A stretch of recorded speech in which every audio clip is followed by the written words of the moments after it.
पण ही न्यायदेवता नुसती तिथे चार भिंतीत बसलेली नाहीये. ही न्यायदेवता आता माझ्यासमोर संपूर्ण महाराष्ट्रात पसरलेली. ही न्याय करणारी ही माझी न्यायदेवता आहे. ही माझी न्यायदेवता आहे. नाहीतर सगळी मोठी मोठी माणसं ते काय वाटतील ते बोलतील, तुम्ही नाही बोलायचं त्यांच्याबद्दल. अहो पण आम्हाला न्याय पाहिजे, न्याय पाहिजे. न्याय मागतोय आम्ही, हक्क मागतोय आम्ही, पण त्याला सुद्धा विलंब लागतोय. मग कशाला ती कलम केलेत आणि कशाला संविधान संपवण्याचा जो विषय होता गेल्या निवडणुकीत तुम्ही सगळ्यांनी कमाल केलीत. कारण संविधान हे मारायलाच निघाले आहेत. अजून होते मी म्हणत नाही, अजूनही प्रयत्न चालू आहेत. संविधान तुम्ही मानणार नसाल, संविधानात लिहिलेल्याप्रमाणे जर तुम्ही वागणार नसाल तर उपयोग काय त्याचा. आणि म्हणून ही लढाई अजून संपलेली नाहीये. मी काल राहुलजींबरोबर होतो, पवार साहेब पण होते, सगळे आपले गवई साहेब पण होते, सगळे आपले मित्रपक्ष होते, कम्युनिस्ट पण होते. आता देवेंद्र फडणवीस जे बोलले की त्या संविधानाचा कवर लाल आहे, म्हणजे कोण आहोत मग आम्ही. अहो मग जेव्हा रक्तदान करतो त्याच्यामध्ये सुद्धा रक्त लालच असतं, म्हणून काय सगळे नक्षलवादी आहेत. सगळे नक्षलवादी आहेत का. आणि तुम्ही जाहिराती करून स्वतःची एवढी लाल करताय, मग तुम्ही कोण आहात. काम शून्य पण जाहिराती किती. मग त्या जाहिरातीचा पैसा जर एकत्र केला तर आणखीन एक योजना चांगल्या पद्धतीने राबवू शकला असतात. एवढ्या जाहिराती तुम्ही करताय. मग महाविकास आघाडीचं सरकार आपलं होतं, आपण कधी एवढ्या मोठमोठ्या जाहिराती केल्याचं पाहिलं तुम्ही. आम्ही हे केलं, आम्ही ते केलं, ते केलं. आता सगळीकडे शेतकरी आहेत ना. मला प्रामाणिकपणे सांगायचं की आपल्या सरकारने केलेली कर्जमुक्ती किती जणांना मिळाली होती. खरं सांगायचं, खोटं बोलायचं नाही. नक्की मिळाली होती. मग एक तरी कार्यक्रम मी यशोमतीताई तुमच्या गावातून केला होता, दिली की नाही कर्जमुक्ती, दिली की नाही कर्जमुक्ती, केला होता तमाशा. कारण आम्ही काही उपकार नव्हते केले, आम्ही तुमच्या हक्काचं होतं, तुमच्याच पैशातनं जे सरकारला येणं येतं त्यातनं तुमच्या हक्काचं आम्ही दिलं होतं. आम्ही आमचं कर्तव्य केलं होतं, उपकार केलेले नव्हते. आम्ही कर्तव्य बजावलं होतं. अगदी करोना काळामध्ये सुद्धा यशोमतीताई तुम्हीच सांगितलं होतं आणि आपण ती योजना केली की करोनामुळे ज्या मुलांचं बालकांचं ज्यांना पालकत्व गमावलंय त्यांची जबाबदारी आपण घेतली होती, आपण केली होती. आपत्तीमध्ये शेतकऱ्यांना नुकसान भरपाई मिळत होती की नव्हती हे सगळे जरा आठवा, कारण हेच ते पुसून टाकायला निघालेत. आता सुद्धा मी आलो, लोकसभेला आलो होतो, प्रश्न तेच आहेत. सोयाबीनला भाव नाही, कापसाला भाव नाही, ह्याला भाव नाही, डाळीला भाव नाही, भाव पडलेत. आणि या तीन भावांना बरे भाव द्यायचे आपण. हे नुसते भाव खाऊ लोक, जाऊ तिथे खाऊ, कशाला द्यायची आहे ना मतं. सोयाबीनला सुद्धा आपल्या काळामध्ये जे भाव दिला होता 10,000 रुपये 12,000 रुपये वगैरे जो होता, आता तुम्हाला तेवढाच मिळतोय काय. मगाच्या सभेत मी विचारला प्रश्न, मला म्हणाले आता जेमतेम 3,000 मिळतोय. कापूस खरेदी होते, कारण सांगितलं ते कापूस ओला आहे, डाळीचे भाव पडलेत, सोयाबीनचं तेलाची आयात होते, डाळीची आयात होते. मग माझ्या शेतकऱ्याने जायचं कुठे. बरं हे झालं शेतमालाचं. शेतीचा खर्च जो आहे तो कमी होतोय का. प्रत्येक अवजारावरती जीएसटी आहे, खतावरती जीएसटी, कीटकनाशकावरती जीएसटी, ट्रॅक्टरवरती जीएसटी, सगळ्यांवरती जीएसटी. म्हणजे एका बाजूने महागाई वाढते पण हातात मध्ये काय मिळत नाहीये. म्हणजे मला आता हे 3-4 महिन्यापूर्वीच आपली जी लोकसभेची निवडणूक झाली तेव्हाही मी फिरत होतो आणि तेव्हा शेतकऱ्यांनी मला सांगितलेलं, आता कल्पना नाही मला, पण त्यांनी सांगितलं की उद्धवजी आम्हाला साधारणतः 1 लाखभर रुपयांचं खत हे वर्षाला लागतं. तो शेतकरी कोणती शेती करत होता, किती एकर शेती होती मला नाही माहीत, पण तो असाच गर्दीत भेटला आणि मला बोलत होता.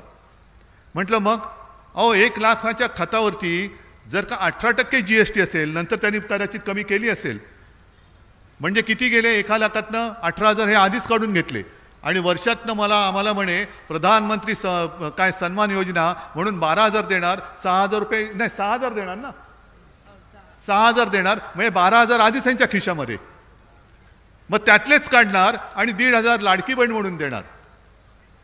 काल राहुलजींनी जो एक हिशोब मांडला की आपल्याला माहिती नाहीये आपण जे काय आयुष्य जगतो आहोत, आपल्याकडनं कसे आपला खिसा कापतायत, कुठेही गेलं आणि काही घेतलं का जीएसटी येतो. आणि मग राहुलजीने एक हिशोब मांडला की ह्या सगळ्या गोष्टी जर का आपण व्यवस्थितपणाने एका कुटुंबियांनी म्हणून विचार केला तर वर्षाकाठी प्रत्येक कुटुंबाकडनं साधारणतः 90,000 रुपये हे GSTच्या पोटी सरकार खातं आपलं. 90,000 रुपये. मग कमवणार कसं, जगणार कसं, मुलांचं शिक्षण होणार कसं?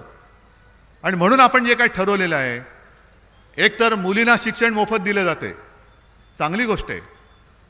आपलं सरकार आल्यानंतर मी तर ठरवलेलं आहे की जसं माझ्या महाराष्ट्रातल्या मुलींना मोफत शिक्षण दिलं जातं तसंच माझ्या महाराष्ट्रातल्या मुलांना सुद्धा मी मोफत शिक्षण देणार, नक्की देणार. का तुम्ही भेदभाव करताय? ती जी घोषणा आहे ना, मुलगी शिकली प्रगती झाली, अहो मग मुलगा शिकला तर विकास नाही का होणार? आता मुलगा आणि मुलगी भेदभाव करायचा कशाला? मग कशाला गाडगेबाबांचे विचार आपण ऐकायचे? तुकडोजी महाराज, सावित्रीबाई फुले यांची नावं घ्यायची कशाला? तो जो काय काळ होता की महिलांना शिक्षण मिळत नव्हतं, त्यावेळेला ज्योतिराव फुले आणि सावित्रीबाई फुले यांनी धाडस केलं, पारतंत्र्य होतं. अगदी त्यांच्या अंगावरती शेणमार झाला, धोंडमार झाले, ऐकले नाहीत. आणि त्यांनी जर का तेव्हा ती क्रांती केली नसती तर माझ्या देशातल्या महिला या कोणत्या अवस्थेत आज असत्या, हा विचार सुद्धा आपल्याला करता येणं शक्य नाही. मग आज आम्ही त्या परिस्थितीत आहोत. मुलींना आपण मोफत शिक्षण देऊ शकतो. मग मुलींना मोफत शिक्षण देतो, मग मुलांना पण दिलं पाहिजे. कारण शिकल्यानंतर, मोठा झाल्यानंतर आपला मुलगा किंवा मुलगी स्वतःच्या कष्टाने 1 रुपया जेव्हा कमवून आणतो ना, तेव्हा त्या आई बापाला आपल्या जन्माचं सार्थक झाल्याचं सुख असतं. की बस म्हणे माझा मुलगा आता स्वतःच्या पायावर उभा राहिला, माझी मुलगी स्वतःच्या पायावर उभी राहिली. का आयुष्यभर तुमचे पैसे घेत राहायचे?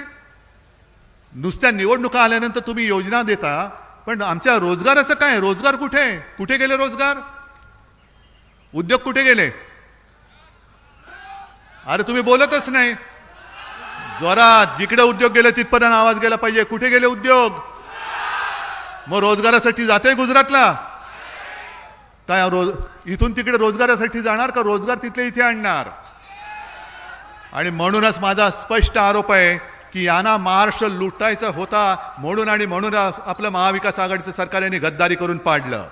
हा माझा आरोप आहे. खोडून टाका, खोडून दाखवा मला. याचं कारण मी तिकडे बसलो होतो मुख्यमंत्री म्हणून. यशोमतीताई सारखी एक चांगली वाघीण आणि बाकीचे माझे सहकारी माझ्या सोबत होते, गद्दार होऊन पळाले गुजरातला, ते सोडून द्या.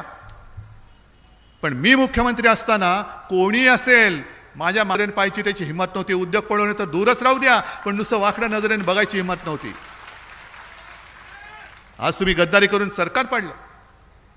सगळं काही गुजरातला घेऊन जात आहे. बरं, गुजरातच्या हक्काचं असेल गुजरातला जरूर द्या, आमचा काय आकस नाही गुजरातबद्दल, पण सगळं काही गुजरातला. म्हणजे काल मी धारावीचा मुद्दा मांडला. धारावी तुम्हाला कल्पना नाही मुंबईमध्ये कुठे आहे, तो विषय वेगळाच आहे. पण किती कपटकारस्थानी ही लोक आहेत. पहिल्यांदा जेव्हा मोदी पंतप्रधान झाले तेव्हा काय जाहीर केलं त्यांनी? Mumbai Ahmedabad bullet train. कोणाला गरज आहे, कोणाला गरज होती, कोणाला गरज लागणार आहे, काही माहिती नाहीये. पण हा योगायोग समजायचा का की धारावीची जमीन आणि त्या माध्यमातून मुंबईची 1000 एकर जमीन अधिक ही अदानीच्या घशात टाकली. आणि बरोबर जिकडे धारावी आहे त्याच्या बाजूला बुलेट ट्रेनचं स्टेशन की जिकडे बसला की गेला अहमदाबादला. मग कोणासाठी चाललंय सगळं? मी तर तुम्हाला आवाहन करायला आलेलो आहे. राज्य तर आपलं येणारच, तुम्ही आणणारच, त्याच्याबद्दल मला काही चिंताच नाहीये, शंकाच नाहीये. पण मी ग्रामीण भागात फिरताना तुम्हाला मी आवाहन म्हणजे विनंती करायला आलेलो आहे की नुसतं तुमच्या गावापुरतं मर्यादित राहू नका. आपलं सरकार आणा आणि मुंबईमध्ये तुमच्या हक्काच्या राजधानीमध्ये मानाने राहिला या, सन्मानाने राहिला या. कारण आपलं सरकार आल्यानंतर जी जमीन अदानीच्या घशामध्ये आणि फुकटात घातलेली आहे, मिठागर घातली, टोल नाके घातले, ती सगळी आपण काढून घेणार आणि तिकडे माझ्या महाराष्ट्रातल्या भूमिपुत्राला परवडणाऱ्या किमतीमध्ये मी घरं ही तुमच्यासाठी बांधून देणार आहे. नाहीतर शिक्षणाची सोय झाली, तुम्ही म्हणाल अहो आम्ही फुकट शिकलो, पण शिक्षण पण फुकट गेलं. तसं नाही. शिकल्यानंतर मग करायचं काय? या मुंबईत या, तुमच्या हक्काच्या राजधानीमध्ये या. आता हे सगळे जे आहेत ना, देवा भाऊ, हा भाऊ, दाढी भाऊ, जॅकेट भाऊ, काय उपयोगाचे नाहीत तुमच्या, काही उपयोगाचे नाही आहेत. या विदर्भातून भाजपला भरभरून तुम्ही सगळ्यांनी त्यावेळेला दिलं होतं म्हणून मोदीजी प्रधानमंत्री होऊ शकले होते आणि देवेंद्र मुख्यमंत्री होऊ शकले होते. मग काय दिलं तुम्हाला विदर्भाला? नाही शेतकऱ्याला त्याच्या हमीभाव देत, ना शेतकऱ्याला कर्जमुक्त केलं, ना शिक्षणाची सोय, ना रस्त्यांची सोय, पिण्याच्या पाण्याची सोय, घरांची सोय, काही नाही. शेतकऱ्यांचं उत्पन्न दुप्पट झालं. एका तरी शेतकऱ्याचं उत्पन्न दुप्पट झालं असेल तर सांगा, मी काही हरायला तयार आहे. आजचे दिन आले, प्रत्येकाच्या खात्यामध्ये 15 लाख आले. म्हणजे तुम्हाला फसवलं कसं? 15 लाख देतो सांगून 1500 देत आहेत. 15 लाख देतो बोलले, आता फक्त 1500 देत आहे. यांना काय वाटलं माझ्या महाराष्ट्रातली जनता म्हणजे काय किडे मकोडे आहेत की काही करा? अरे एकदा फसलो, दोनदा फसलो, तिसऱ्यांदा महाराष्ट्र नव्हता फसला. महाराष्ट्राने तुमच्या फुग्यातली हवा काढली होती. दुर्दैव असं देशाचं की इतरत्र जे काही त्यांना मिळालं त्याच्यामुळे तुम्ही कसे तरी रखडत रडत खडत हे तिकडे जाऊन बसलात. काल परवाकडे ते योगी आदित्यनाथ येऊन गेले. मला आता यशोमतीताईंनी सांगितलं. ते काय बोलले, हे काय योगी आहेत, त्यांच्यावरती कोणी संस्कार केले असतील मला माहिती नाहीये. नाही असू शकतं कोणाचे संस्कार कोणाला माहित. पण इकडे येऊन त्यांनी सांगितलं काय? बटेंगे तो कटेंगे. कोण कापणार तुम्हाला? कोण कापणार? कोण? आम्ही सगळे एकत्र आहोत. आम्ही एकत्र आहोत. कोण कापणार? हिंमत आहे कोणाची? मी मुख्यमंत्री असताना कोणाची हिंमत होती? कारण सगळेच सोबत होते. मी जात पात धर्म बघितलं नाही. माझ्या महाराष्ट्राची लेकरं म्हणून सगळ्यांना सांभाळण्याचं काम मी करण्याचा प्रयत्न केला. करू शकलो की नाही तुम्हाला माहिती. पण भीती दाखवायची सतत की बटेंगे तो कटेंगे. अरे तुमची भाजपा आता फुटते, तिला पहिला आवरा. भाजपा फुटायला लागलेली आहे आता. म्हणजे आता तुम्ही कटेंगे बटेंगे नाही, आता फटेंगे झाले. भाजपमध्ये आज पहिल्या प्रथम एवढा बंडखोरी झालेली आहे. म्हणजे तुमचा जो काही दरारा होता, वचक होता, तो आता धुळढाण त्याची उडालेली आहे. कोणी तुमचं ऐकायला तयार नाहीये. एकमेकाच्या उरावरती तुम्ही आमची माणसं फोडून आमच्यावरती बसवलीत. आता तुमचीच माणसं ही तुमच्यावरती बसतायत. म्हणून मी गेल्या महिन्यात जेव्हा नागपूरला आलो होतो तेव्हा बोललो होतो खास करून विदर्भासाठी. कारण तुम्हाला सगळ्यांना माहिती आहे तो कापसावरती कोणता रोग येतो? डिंक्या रोग. त्याला काय म्हणतात? खोडकिडा.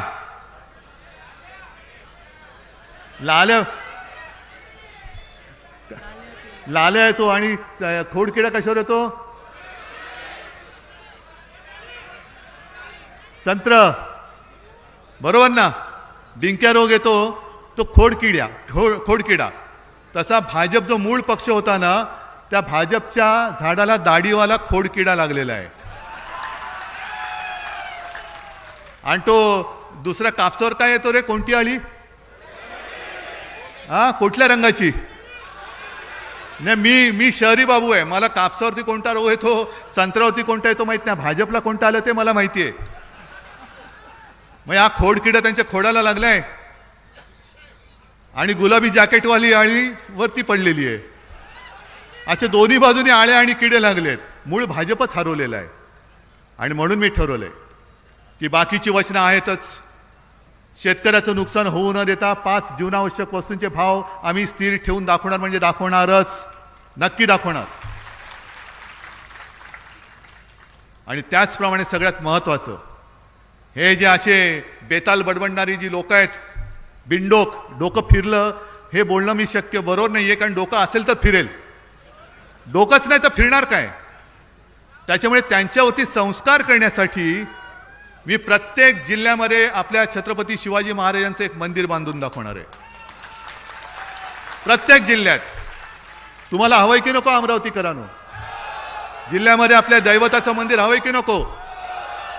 कारण आता बहिणीची रक्षा करणार कोणी राहिलेलं नाहीये. मी प्रत्येक सभेमध्ये हा मुद्दा घेणार आहे. हे आता तुम्ही घोषणा काय दिली? जय भवानी. जरा जोरात द्या. आता लोकसभेला त्यांनी याच 2 शब्दांवरती आक्षेप घेतला होता. म्हणजे आमचा तुम्ही संस्कार पुसायला निघालेला आहात, आमच्या दैवताला तुम्ही पुसून टाकायला निघालेला आहात. अरे एक साधा पुतळा तुम्हाला त्या राजकोटला किनाऱ्यावरती उभारता नाही आला? यांचे बरे पुतळे उभे राहतात. माझ्या महाराजांचा पुतळा उभारणार छत्रपती शिवाजी महाराज म्हणजे काय तुम्हाला ईव्हीएमचं मशीन वाटलं मतदानासाठी? की निवडणूक आल्यानंतर पुतळा उभारायचा की सगळे लोक आम्हाला मतं देतील आणि मत देऊन झाल्यानंतर 1 वर्षाच्या आत माझ्या देवाचा पुतळा पडतो. निर्लज्जपणाने सांगतायत की वाऱ्याने पुतळा पडला. वाऱ्याने पुतळा पडू शकतो.